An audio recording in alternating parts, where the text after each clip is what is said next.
अष्टलक्ष्मी मम ग्रहे धनं पुरय पुरय नमः। ॐ ह्रीं श्रीं क्लीं श्रीं कुबेराय अष्टलक्ष्मी मम ग्रहे धनं पुरय पुरय नमः।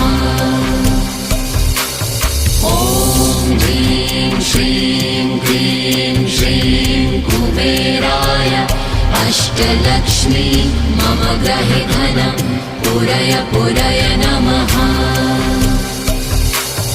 ॐ ह्रीं श्रीं क्लीं श्रीं कुबेराय अष्टलक्ष्मी मम ग्रहे धनं पुरय पुरय नमः।